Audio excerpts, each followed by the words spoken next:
made up for the loss of production by Abbott and asked them to identify other ways the administration can help them, on top of the actions being announced today. The conversation with the CEOs of Walmart and Target focused on how they are working to stock shelves, including in rural areas, and any regional disparities they are seeing. And the president asked what more his team can do to help move product and get more product to those communities. He also announced additional steps to get infant formula onto store shelves as quickly as possible without compromising safety. These steps include cutting red tape to get more infant formula to store shelves quicker by urging states to provide consumers flexibility on the types of formula they can buy with WIC dollars, calling on the FTC and state attorneys general to crack down on any price gouging or unfair market practices related to sales of infant formula, like third-party sellers reselling formula at steep prices, and increasing the supply of formula through increased imports. The Biden-Harris administration will continue to monitor this situation and identify other ways we can support the safe and rapid increase in the production and distribution of baby formula. Today we also mark, and you heard the president do this morning, a tragic milestone in the United States, 1 million lives lost due to COVID-19. Our hearts go out to those grieving a loved one and those families forever changed because of the pandemic. As the president said this morning, we cannot grow numb to the urgency of this crisis. It is critical that we honor those who have been lost by doing everything we can to prevent as many deaths as possible. You saw that this morning from the president as he kicked off the COVID-19 summit. Today's summit highlighted American leadership in action. Together with our co-hosting nations, we united the world to commit to vaccinating the world, saving lives, and building better health security with an inspiring response. We rallied $3 billion from other nations, more than three, about 3.2 at this point in time, still counting, from other nations and partners around the world to address the global response. And the president issued a stark warning about our ability to continue fighting COVID globally if Congress fails to act. As we heard through the summit, now is not the time for complacency. We need Congress to show up, not with empty words, but with action to fight COVID at home and abroad. As we mark this tragic milestone, our hope is to avoid another tragic one like this, and that will only come if we act with urgency throughout the remaining fight against the pandemic. Go ahead, Josh. Thanks, Jen. Two questions. First, on the baby formula. Abbott says once the FDA gives them notice, it'll take them 2 weeks to restart the site, and then an additional 6 to 8 weeks to get formula on the shelves. With what the president heard today, does he believe that we'll have the tools to bridge what could be a 2-month plus shortage? Well, I would say that the president is going to continue to use every tool we have in order to bridge that gap. And this has been work that has been underway for weeks and months now. We know that if they get approval, obviously, as you noted, it will take them some time to get up and running again. So what we need to do, and what you've seen the president announce earlier today, and I just reiterated, is steps we can take from here to increase supply, make sure it's on the shelves. That includes increasing imports. It also includes ensuring we're working with retailers, as the president did during his calls, to make sure that shelves are stocked. It also includes ensuring that lower income families can access different brands of baby formula by working through with the WIC for the exemptions for the WIC program. So we recognize that this is certainly a challenge for people across the country, something the president is very focused on, and we're going to do everything we can to cut red tape and take steps to increase supply on the marketplace. Secondly, AAA is saying, record high nominal gasoline prices again today, but Americans are also seeing news about oil leases and auctions not going forward. What was the administration's thinking on not having those auctions? Well, the Department of Interior, they have put out some comments on this, and what they have made quite clear is that the Cook Inlet cancellation, which you're referring to, was due to a lack of industry interest, and the Gulf sales were as a result of delays due to a number of factors, including conflicting court rulings. So those were the two areas where you've seen the pause. But there was not interest. I would note that if we take a step back and look at what is available out there and look at the supply needed, as you noted at the top as part of your question, leasing and production offshore is a lengthier process. it can take up to 10 years to create supply. So let's start there. Secondly, of the more than 10.9 million offshore acres currently under lease, industry is not producing on 8.26 million acres. That's about more than 75% that is non-producing. Of the 24.9 million onshore acres under lease, industry is not producing on 12.3 million acres. That's almost 50%. And there are also over 9,000 onshore permits that have been approved and are waiting to be used onshore. So just to reiterate, while we expect U.S. production is expected to increase by over 1 million barrels a day this year and hit a new record next year.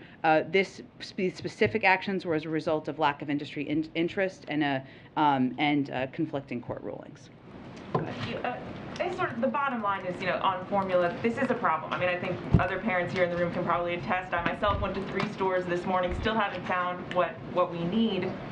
When will parents be able to get the formula they need? What is your best sense of when store shelves will be stocked again? Well, I think it's also important to note that the reason we're here is because the FDA took a step to ensure that babies were taking safe formula. There were babies who died from taking this formula, so they were doing their jobs. We have been working, this administration has been working for weeks now to address in anticipation of where we thought there could be shortages. We have also seen an increase over the last 4 weeks of supply available, which hasn't been an increase over the 4 weeks prior to the recall. That is a good sign. But obviously the steps the president took today are an acknowledgement and a recognition that more needs to be done, that we do not want parents, mothers, families out there to be stressed and worried about feeding their babies. That is why the president today had conversations with the CEOs of Walmart and Target, why he had conversations with Reckitt and Gerber about efforts to increase production, why we're taking steps to ensure that we are making WIC dollars available to a range of other supplies. So we're seeing increases over the last couple of weeks. More needs to be done. We're going to cut every element of red tape we can cut. We're going to work with manufacturers. We're going to import more to expedite this as quickly as possible. But if you are a parent who's looking for formula right now, struggling to find what you need, do you have even a rough guess of how long these shortages are going to last? What should parents be bracing for here? Well, we've already seen an increase in supply over the past couple of weeks. What we are seeing, which is an enormous problem, is hoarding. People hoarding because they're fearful. That is one element of it, and people hoarding because they are trying to profit off of fearful parents. So that is also something we're focused on taking efforts to track and adjust and address and look into. But again, more infant formula has been produced in the last 4 weeks than in the 4 weeks preceding the recall. We're taking every step to increase that. So our message to parents is, we hear you, we want to do everything we can, and we're going to cut every element of red tape to help address this and make it better for you to get formula on the shelves. And as you mentioned, this obviously stems from the FDA taking necessary steps to try and deal with a very serious problem. And as Josh noted, Abbott says that subject to FDA approval, they could restart at this site within 2 weeks. Do you have a sense of why it may be taking so long to get this factory back up and running, or what the holdup is from the FDA's perspective? I would point you to the FDA, but again, I'd go back to why this decision was made in the first place, which was to save babies' lives. And the FDA is not going to approve manufacturing again unless they are certain of the safety. Go ahead. When the president spoke with Philippines President-elect Ferdinand Marcos last night, did they discuss either the dispute with China in the West Philippine Sea or the U.S. court judgments against the president-elect?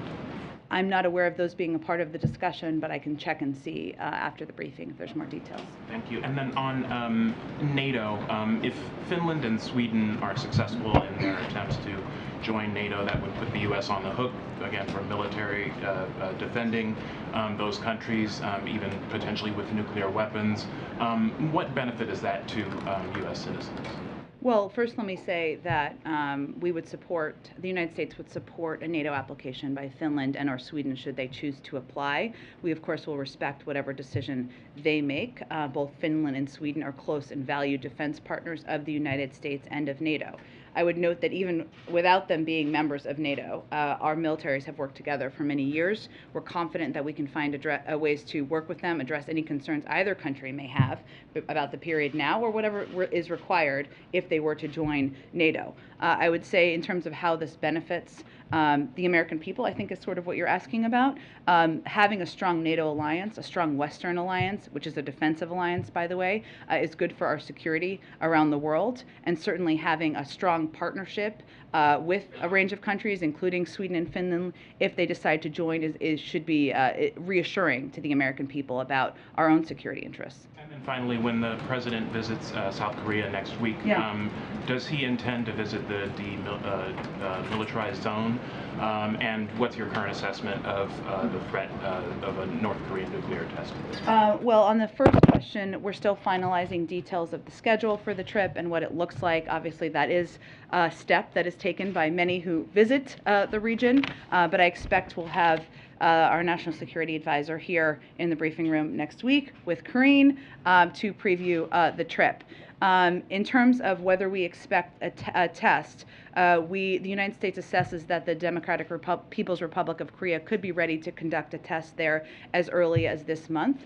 This would be its 7th such test. We've shared this information with allies and partners and are closely coordinating with them. As you noted, the president is traveling to the Republic of Korea and Japan next week, where he will continue strengthening these alliances and make clear our commitment to the security of the Republic of Korea. Our intelligence assessment is consistent with the DPRK's recent public statements and destabilizing actions, including the test launch of multiple intercontinental ballistic missiles. But this is information, again, we've shared with our partners and allies, and of course will certainly be a topic of discussion when the president travels next week. Go ahead. Just one more on the baby formula shortage.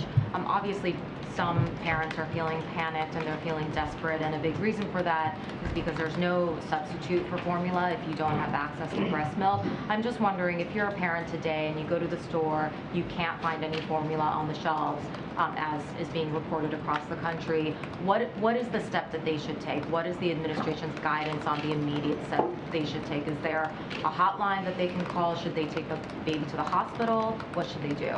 Well, I would say those are important public health questions, but what I can report on here, or what I can convey to all of you, is what we're doing to address exactly that concern, which is taking every step we can to ensure there is supply on store shelves. And we have increased the supply over the last 4 weeks. And as the president, as I noted at the top of this briefing, we're going to take every step we can to cut red tape, to ensure we're working with retailers like Walmart and CEO, that we're working with Reckitt and Gerber and others who can produce more, to ensure we are getting supply out to stores and out to retailers so that parents don't have that concern. But beyond that, that's what I can read out for all of you from here. Since you said it was a public health question, which agency should that question be directed to? Just the very practical, immediate question of, if you can't find formula and you need it for your baby to eat, what should they be doing? We would certainly encourage any parent who has concerns about their child's health or well-being to call their doctor or pediatrician. I just have one more. Just quickly on the student loan debt cancellation, can you give us a sense of whether the president is any closer to making a decision, and just sort of his frame of mind as he's thinking about what amount he would be willing to cancel? Well, I think, as I've mentioned in here before, on the campaign, when he was talking about student loans, he talked about a frame of about $125,000 a year. That is not related to necessarily what this final policy will look like, but I've used that as a point of reference to remind everyone, some who covered the campaign and some who did not, that he's always felt it should be targeted, this type of relief, and focus on the people who need help the most. I don't have any update on a final decision. I would remind you all that, again, no one has paid a dime in federal student loans since the president took office, and he's continuing to consider a range of options and policy here. Go ahead. On the formula shortage, just 2 quick ones. You said that this has been something that's been in the works for several months, mostly through the FDA. When was the first time the president was briefed on the shortage? I'm not going to get into internal briefings. He's been made aware of it through the process, and there's been steps. This week? It would have been, yes. Has there been any consideration of using the Defense Production Act? There are a range of options, including that under consideration, Ed, but I would note the issue here is that a manufacturer was taken offline because they did not produce a safe baby formula. So what we're doing here at this point in time is working with other manufacturers who can produce safe baby formula, and we've had success in increasing their productivity over the last 4 weeks, and we're going to continue to work on that. He would have known about this before this week. It wasn't like this suddenly popped up. This has been something the administration has been working on for some time now. On Ukraine, Senator Rand Paul has delayed passage of the aid for Ukraine by insisting a new inspector general be established to track how the taxpayer money is being spent on the war. It's going to delay passage of this probably now until next week. Would the president support establishing some kind of watchdog office to track this? We've asked about this before. It's now a congressional issue.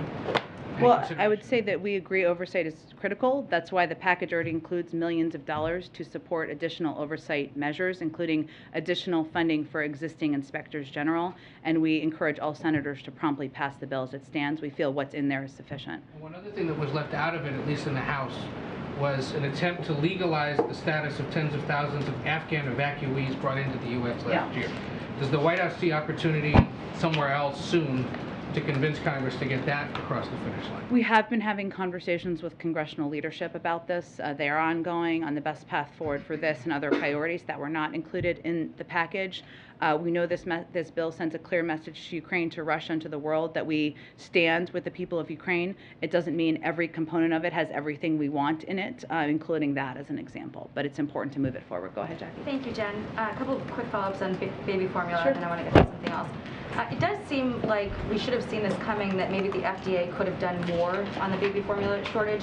The whistleblower who used to work at that Sturgis plant warned the FDA top officials about safety concerns in October, but they didn't interview that whistleblower until December. The inspection wasn't until January 31st. The recall happened February 17th.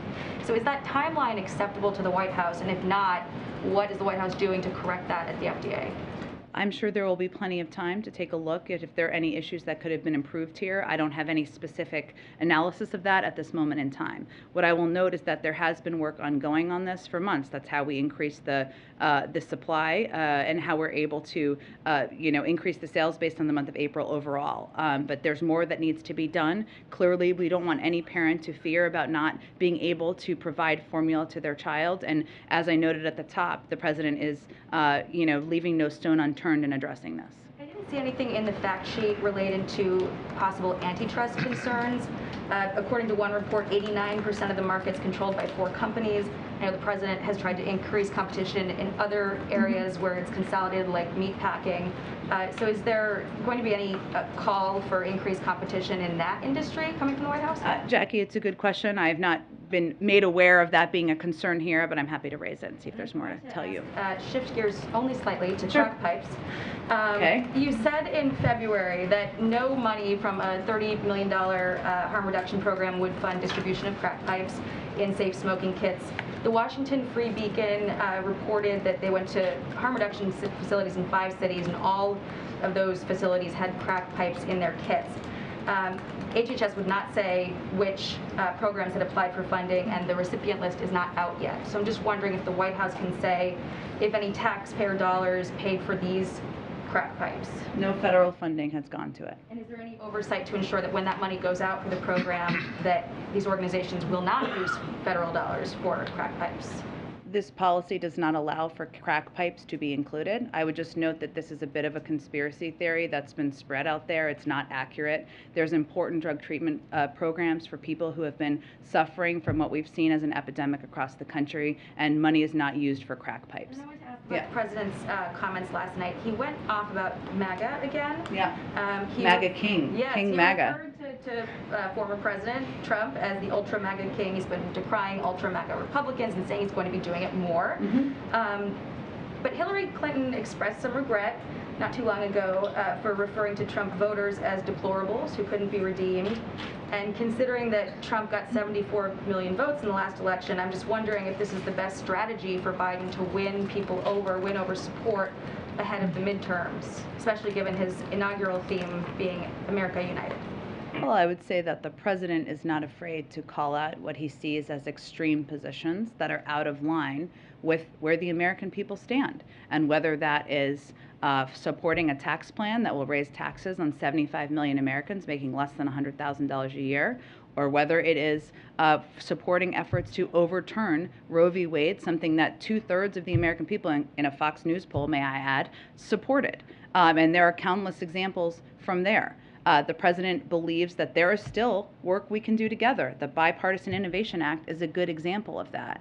But again, he is not going to stand back and stand aside while people are pushing for extreme positions that are not in the interests or supported by the vast majority of the American people. On inflation today, Ro Khanna, just sort of feeding into his comments about from last night about inflation. The president was talking about the economy when he was referring to ultra MAGA. And Ro Khanna said today that blaming Putin may not be effective. He said, we need to say inflation is a real threat, it's an emergency.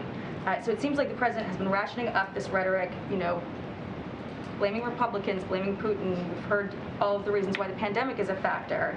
But Ro Khanna is asking, this White House to call inflation an emergency and to call out the National Guard to help with supply chains. Are those things that you'd consider, this White House would Jackie, consider? I don't think anyone doesn't think inflation is an issue. The president has said that countless times. The question is, it doesn't matter what you call it. The president just gave a speech on it yesterday. The question is, what is your plan to address it? He laid out a multi-part plan yesterday. He has taken a range of steps, including steps that even announced this week to lower the price of high-speed internet for tens of millions of Americans, to give farmers the tools and resources they need to boost production, to lower the deficit, something that happened on his watch last year, which will help, to release 1 million barrels of oil from the Strategic Petroleum Reserve, to fix the family glitch. What is the plan on the other side? We all recognize it's a problem, but if you open the cupboard door, there's nothing there, and that's the issue. Go ahead. Jen, the flags are flying at half-staff above the White House and at federal locations across the country. Kristen Urquiza, her dad died in June of 2020. You likely know he was in an Arizona hospital. The only person there to hold his hand in the ICU was the nurse. She is now the founder of a group called Marked by COVID. They have about 100,000 members right now. They're advocating for a national day of remembrance, a COVID Memorial Day of sorts. Does the president support a national day of remembrance, a COVID Memorial Day? Well, Peter, I would say that we're still in a fight against COVID, in a battle against COVID. There are still far too many people getting sick, getting hospitalized, and dying. And this is not the last time we will commemorate, or the last step that the president will take to commemorate, but I don't have anything to predict about the future. I imagine the same applies to a COVID monument, right? You don't have any decisions made on that. Those are all important questions, and as the president has said before, people who have lost loved ones, obviously 1 million lives have been lost. There are a lot of people across this country still in mourning. He recognizes that. We need to continue to commemorate that, but we're still in a fight with the virus. So on this day, 1 million American lives lost, an unimaginable figure only 2+ years ago. At 400,000 lives lost, the president, then president-elect, and vice president-elect were there at the Lincoln Memorial. 400 lights, 400,000 lives. For 500,000 lives lost, there was a moment of silence on the South Lawn. Today was a bit different. His only public comments were pre-recorded remarks to the global COVID summit. I guess I'm asking, why not a more prominent remembrance for today's anniversary, I would say first, the president publicly addressed this day and marked it. We also lowered the flags for 5 days. They will be lowered for 5 days, and we will continue to mark and commemorate the lives lost.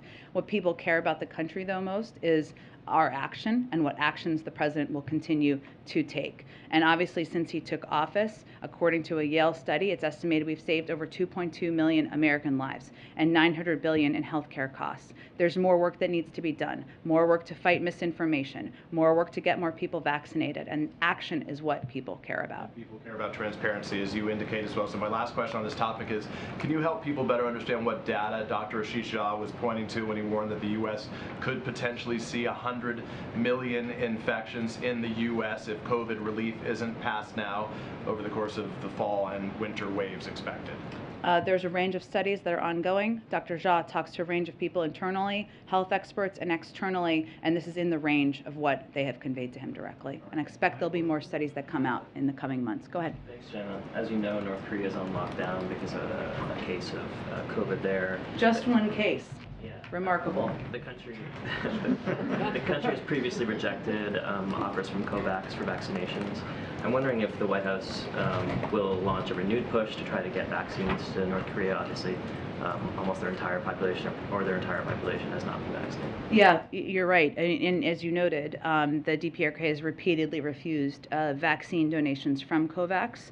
We do not, the United States does not currently have plans to share vaccines with the DPRK. We do continue to support international efforts aimed at the provision of critical humanitarian aid to the most vulnerable North Koreans. And this is, of course, a broader part of the DPRK continuing to exploit its own citizens by not accepting this type of aid. As you know, it's not just vaccines, it's also a range of humanitarian assistance that could very much help the people in the country, and instead they divert resources to build their unlawful nuclear and ballistic missiles programs. But yes, we support international efforts. No current plans for the U.S. to donate, from the United States supply. And then just briefly on crypto, as you know, the crypto market is in something of a tailspin. There's been an executive order that was put out in March to look into regulations and study the issue. Does the process need to be sped up now, given what we're seeing? Well, that was significant at the time. I know it was, only about 2 months ago, because there had not been an acknowledgement about the need to look into crypto, both the benefits and the challenges. And it's an ongoing effort to do exactly that. I know that those who are running it from the Department of Treasury and otherwise want to make sure it's thorough and that they're assessing both of those important questions, the opportunities and the challenges. So I would point you to them on whether there could be any effort to expedite or whether that's possible. Rory Hu is from Nick News. I know Rory. We've met. Rory, go ahead. Hi, I just have a question and a follow-up. So first, there are concerns about the negative impacts of social media on the mental health of children. Will the White House take any actions to prevent these adverse effects? As a mom myself, Rory, my daughter's younger than you. She'd think you were very hip and cool, no doubt. This is a huge concern that we have, the president has, is the impact of social media platforms, their enormous power, and the fact that it is largely unchecked. It is certainly something that our Surgeon General, Dr. Vivek Murthy, has talked about in terms of the impact of social media platforms and what the impact they're having on the mental health, the self-esteem of young people. And so I would say the President, the First Lady, all of us believe that more needs to be done. And the internet has become a tool for children's education. A lot of students use the internet to learn. So how will the White House prevent children from getting misinformed from the internet? Such a good question, too. Well, I know reporters like yourself and people that other kids listen to are good voices to provide accurate information. And you coming here and asking tough questions is an important part of that. I would say that, one of the things that we encourage parents to do is, make sure you are educating yourself on all of these platforms and what information is available, and working with your kids to make sure they understand what's accurate and inaccurate. There's certainly steps the government can take, but there's also an ongoing development of new tools, and we as parents need to keep educating ourselves about what's out there so we can make sure our kids have access to good information, informative information. We watch a lot of animal videos in my house. That's all good and positive, and not access to information that's inaccurate, misleading, or problematic. Go ahead. Thanks. It's much better than Portnoy, so. Yes. Hard confirm. Go ahead. Our friends at Reuters reported that there's a new executive order being drafted to give HHS and DOJ new powers to block Chinese access to vulnerable, to Americans' sensitive information. And so I was wondering if you could give a sense of timeline on this, but also the idea that there's been frustration within the administration over some of the slow walking of commerce on rulemaking and investigations, and that may have prompted this action by the president. Well, I would say that certainly the protection of the privacy of American citizens and ensuring that no foreign actors, whether state-owned or otherwise, have access to the information of Americans is of utmost concern to the President, to our National Security Advisor, and others. These processes can take some time to develop, to investigate, to finalize. It's not a surprise if there is a frustration by anyone who's a part of that process, but I can't speak to that from here. But I can tell you certainly ensuring we are protecting Americans' privacy is of utmost concern to the President. A minister in the Bolsonaro government said that he may skip the Summit of the Americas coming up because he wants to campaign. If he is not going, Mexico says that they may not go because Venezuela, Cuba, Nicaragua may not be invited. Are we reaching a point where this summit may no longer be successful because so many key leaders in the hemisphere, even though ones obviously that the president's had key disagreements with, won't be attending? Well, no invitations have gone out for the summit. So that is obviously something that will happen in short order, given the summit is coming up in June. I would note that Secretary of State Tony Blinken spoke today with his counterparts and reiterated not only his appreciation for the continued collaboration we have with Mexico, but also noted that Special Advisor for the Summit of the Americas, Christopher Dodd, will travel to Mexico later this month to further discuss preparations for the summit. So these conversations are ongoing. Obviously, important questions about what the final invitation list will look like. We are certainly eager to host the summit, something that is our highest priority for the hemisphere, and it would be an important opportunity to talk about a range of issues, including democracy, including climate goals, including the COVID-19 response, and addressing the root causes of migration. So we are fully planning and moving forward, but no final decisions about the invites have been made yet. And then the last one, there was a report earlier this week that the president may be meeting with or speaking to the King of Jordan. Obviously, also, I think we asked last week about this possibility of a regional summit in Israel, so I'm wondering if you could confirm either of those things, and specifically on the last point, whether Saudi Arabia is being weighed as a participant in that summit. Oil production, obviously, a kind of primary concern for many Americans. Yes. Okay. First, yes, he will be meeting with the King of Jordan. I can get you the details of that after the briefing. And on the second part of your question, I think you're referring to what his travel might look like in June around the other summits. We're still finalizing what that looks like. There have been good questions about whether or not he will go to Israel, given he has committed to Prime Minister or accepted the invitation of Prime Minister Bennett. But that trip, we're not quite there yet. We're still finalizing the next trip. We have had senior members of the national security team travel to Saudi Arabia to talk about a range of issues, including regional cooperation, obviously the war in Yemen, and supply on the global marketplace, but I don't have anything to predict in terms of an upcoming visit by the president. Go ahead. Yeah, back on infant formula, Senator Gillibrand in an interview with NPR said that this is a life or death issue and that the other companies aren't stepping up, they aren't producing as much formula as they should or could be, and that she's going to ask the president to invoke the Defense Production Act on this. Is that the kind of request that will be entertained? Yes, we're exploring every option. I think when you look at the Defense Production Act, you have to ensure that it would actually achieve what you're trying to achieve. And so we're also looking at that as well. And we have been working, this is one of the reasons, obviously, the president called CEOs today of some of these vital companies to determine what more can be done, because we know that with one major supplier having part of their supply off the marketplace, one of the easiest and fastest ways to address that is to increase supply from some of the other suppliers, and also to import more, which is a step we're working to take as well. They didn't happen to ask him to invoke the Defense Production Act, did they? I'm not aware of that being a specific ask from them. I can see if there's more to read out from the calls as well. And just quickly on the COVID deaths, going back to the group marked by COVID, they're also asking the president to meet with people who've lost loved ones, to, express his empathy and also sort of feel what they're feeling. When is the last time he met with the loved ones of people who've died from COVID, and would he consider such a meeting? He certainly would, and I think even people who may not like the president probably would not question his level of empathy and compassion for people who have lost loved ones, and certainly addressing and talking about that impact is something you hear him do nearly every time he talks about COVID. He certainly would be open to doing that. I don't have anything to predict in terms of the future schedule, but yes. Go ahead.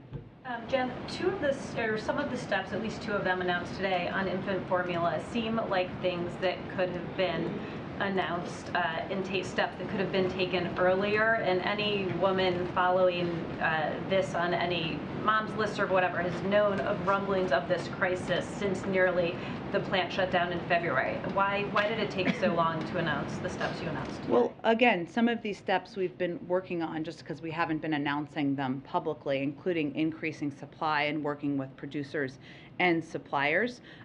Some of the challenges we're also seeing, let me just note it, and I noted this a little bit earlier, is this hoarding issue, and we are have been calling on retailers to impose purchasing limits to prevent the possibility of hoarding, because we know that that is an issue. Again, sometimes it's people who are fearful, which is understandable, but also it is also, there's an element of people who are trying to benefit financially off of that fear, which is where we have a concern. But since the recall, we've been working nonstop to address and alleviate supply issues by working with these retailers, engaging with the FDA on additional steps we could take. And obviously we're talking about laying all the specifics out now. Go ahead. Briefly, on a different topic of ultra MAGA. Now, you saw Representative Lee Stefanik saying, "I'm ultra MAGA and I'm proud of it." Former Trump super PAC blasted out a t-shirt of him as an ultra MAGA Superman. He, on his own Twitter alternative platform, released a meme of him as the ultra MAGA king. I guess I'm curious what the administration makes of Republicans and the former president sort of co-opting this and elevating what President Biden clearly intended as a pejorative. Well, I think if that means that the individuals you mentioned are embracing their opposition to a woman's right to make choices about her own health care, if they're embracing a plan that will raise taxes on 75 million Americans, if they're embracing the importance of fighting Mickey Mouse over virtually any other issue, I guess that's their platform. Good for them. We're happy to have a debate about that. Go ahead. Jen, at the risk of sending you back to your State Department days, I was wondering if you could come back to the embrace of Sweden and Sure. Finland for NATO, and walk us through the distinction now between their qualifications and Ukraine, now that we have invested so much more heavily in making sure that Ukraine remains an independent state and that it irreversibly could not be invaded again.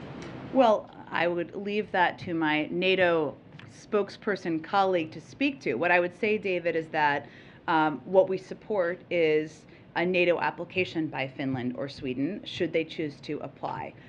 We know that they have been close and valued defense partners. There are a range of requirements I'm sure my NATO counterparts could speak to, including addressing a range of issues like corruption and how you would participate in the defense of the collective NATO alliance. But I will let them to speak to that. We, of course, support the NATO's open door policy and the aspirations of any country to apply to join.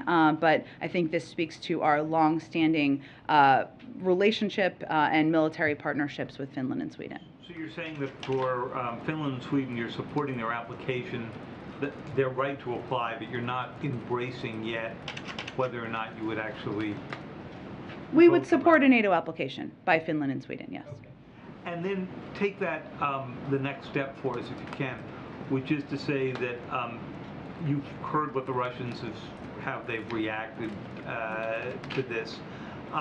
Given the debate that took place back in the 15, 20 years ago about expanding NATO and the president's concerns at that time, does he think that expanding it again just risks further provocation here? And is the benefit at this point of having them in the alliance greater than the risk of the provocation? Well, I would just like to quote the president of Finland and what he said, which I don't think I could state it better in response to this question, which is, as it relates to Russia, you caused this, look at the mirror. That is, NATO is a defensive alliance, it's not an offensive alliance. Both Finland and Sweden are close and valued defense partners of the United States and NATO. They're thriving democracies. They've worked closely with NATO for years. There's no aggressive intent from NATO, from the United States, from Finland or Sweden, obviously they can speak for themselves, to Russia. But again, this is President Putin who caused this. Look at the mirror. And I think that also probably is the reason for what you've seen as public support for joining NATO increase in these countries as well. Go ahead. Thanks, Jen. One on the COVID summit, and then if I can, a follow-up. Sure. What Tam was asking about the DPA. During the summit today, did the U.S. hear any concerns from other countries about the delay in securing U.S. funding for the global effort, or that there's a potential that that funding will not come through if Congress doesn't move forward on it? I don't have a thorough readout. I need to point you to other countries to speak to what they did or didn't express. I would note that the Vice President, in her comments, specifically highlighted the need to get additional funding, including the $5 billion that is for international COVID relief, which is part of the 22.5 we requested. And she did that because there's a recognition, acknowledgement that we want to continue to be part of this effort, to continue to lead this effort. And without that funding, we won't be as well positioned. I would note that what is a success from this summit is, of course, the fact that we have been able to put together $3.2 billion in contributions from a range of countries attending to this global effort, and that is was part of the purpose to ensure that we were elevating this, working together, coordinating, to prevent complacency, to prevent deaths, to prevent and plan for future variants. And that kind of money from other countries is an important step forward. And to follow up on the DPA question, obviously baby formula is a very specific product, but is there a lesson that can be learned from the COVID supplies of PPE and vaccines and scaling up production that the administration could apply to this situation right now? That's a very good question, Karen. I think one of the challenges in the cycle of the supplies here is that companies are going to produce what the market needs, right? And if you look at things like tests or masks, back in the fall, remember, we had a shortage of tests. The summer, we had an abundance of tests to the point where companies were shutting down manufacturing. So the challenge is that it's about what the demand is in the marketplace. And obviously now there's high demand because there's a shortage because of this recall, which was done again to save babies' lives. And clearly our efforts and focus now is on increasing supply from other suppliers and importing more so that we can meet the current demand and needs now. Go ahead. Thank you so much. Another one on baby formula. There are families with babies who are sick and relying on specialty mix that I understand are only manufactured in this plant that is offline now. So what's the plan for those families? I addressed this a little bit yesterday or the day before. I guess it was the day before, which is part of our effort is to ensure and work with other suppliers who make baby formula who can meet the same needs of children who have special needs or who have specific needs for what formula they can take to ensure that supply is on the marketplace as well. On this whole, and the FDA has been doing that, but go ahead. On this whole supply chain issue, we often hear the president saying the solution to supply chain problems is to produce in the United States. In this case, we have a product that is manufactured, I think, 98% in the United States. So how do you reconcile these two messages? Because the reason for this shortage is not because there was a supply chain issue in a foreign country. That's a different issue. That's one supply chain issue. This issue is because there was unsafe product that the FDA recalled to save babies' lives. So it's just a different issue. Go ahead. Thank you. A senior administration official yesterday said that the president's trip to South Korea and Japan later this month is part of his plans for Quad policy, and he's the first administration to raise it to the leadership level. That the president has plans to visit other two countries, Quad countries, India and Australia, and when that is going to be. I'm sure he will in the future, but we have 2 foreign trips we're still trying to finalize at this point, and so I don't have any predictions about when. Is it going to be in the first term of the president? I can't make a prediction of that, but there's a lot of time left in the first term, so that's the good news. A lot of time for travel. And the second question, what is U.S. expectations from India on the 2 wars the world is fighting? One is the Ukraine war, other is the COVID-19. Well, we continue to remain in close touch with India about our efforts to rally the world to stand up against Russian aggression. That means implementing and abiding by sanctions that have been put in place. And as you know, Dilip took a trip, our Deputy National Security Advisor took a trip just a few weeks ago there to have a conversation about that. We continue to encourage countries to speak out about Russian aggression. And obviously on COVID-19, we've been an important partner with India in providing supply and vaccines and needs in their times of need over the course of the last last 15 months, and certainly we'll continue to work with them on that. Go ahead. Thanks, Frank. One on Finland, one on Israel.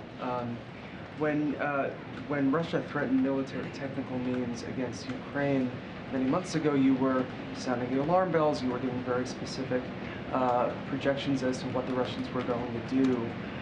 They've invoked that term again after Finland's announcement. What do you make of it? What are your concerns about Russia's response to this? About Russia's Finnish application for NATO membership? Well, I would say that the facts are important here, which is that NATO is a defensive alliance.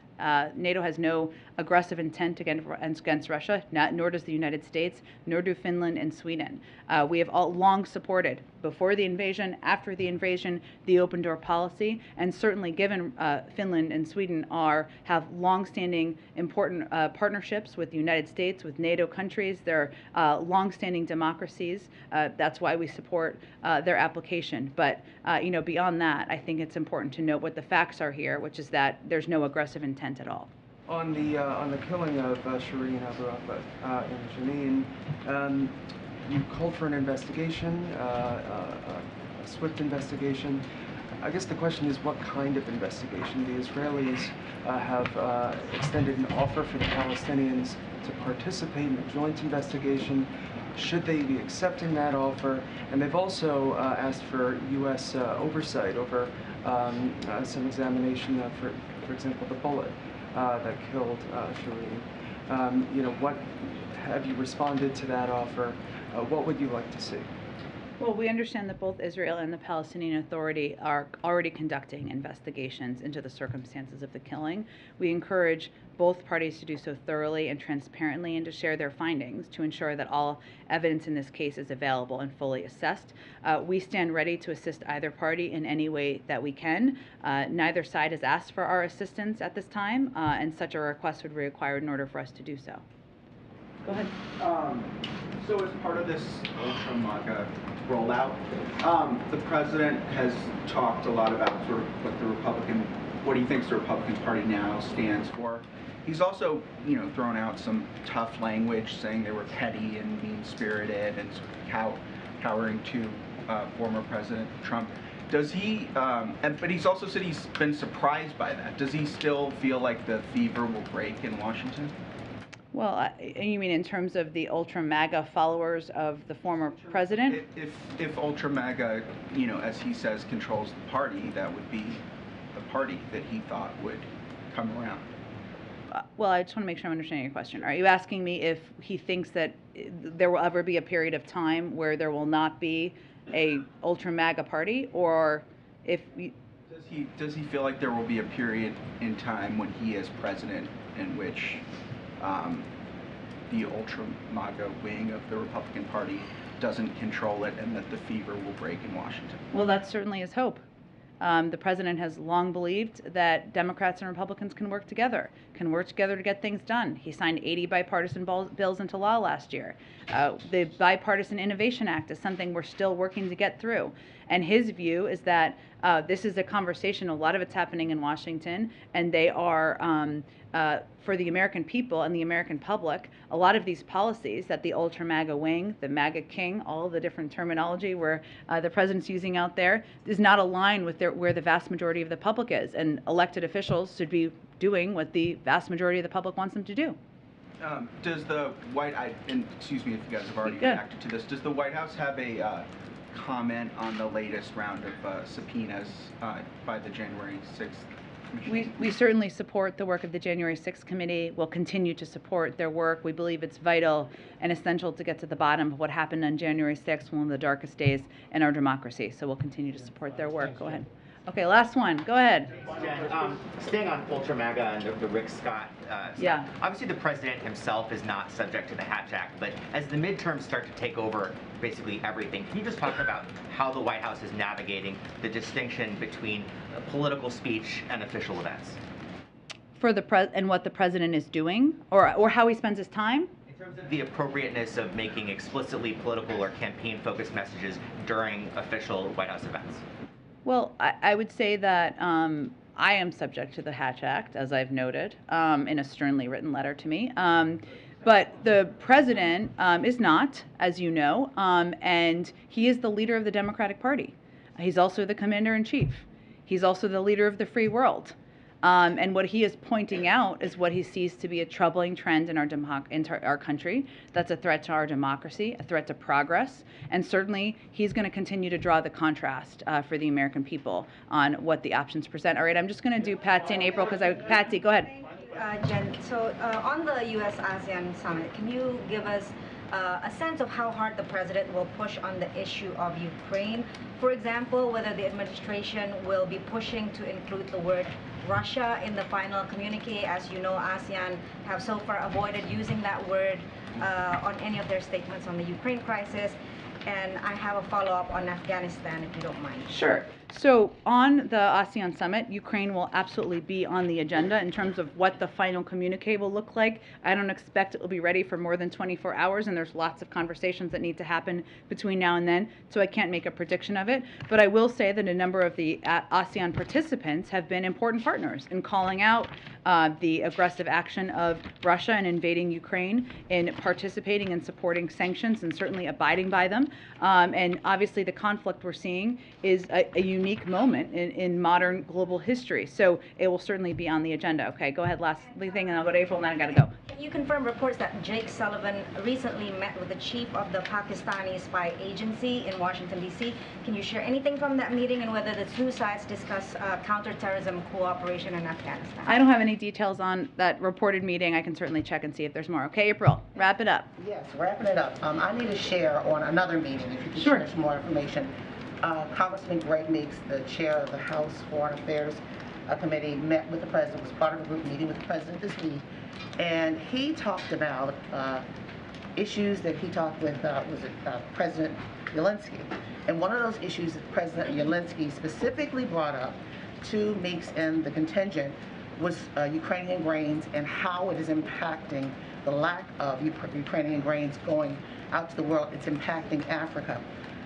Meeks said the president spoke about it. Can you drill down a little bit more about this? As the president just said he wants it to go out to the world, he drilled down a little bit more, especially when it comes to Africa, because there's a concern about many of those countries, to include Ethiopia and Congo, that's already going through crisis. Yeah, it's an important issue. We're seeing food shortages in the world, including in parts of Africa, other parts of the Middle East.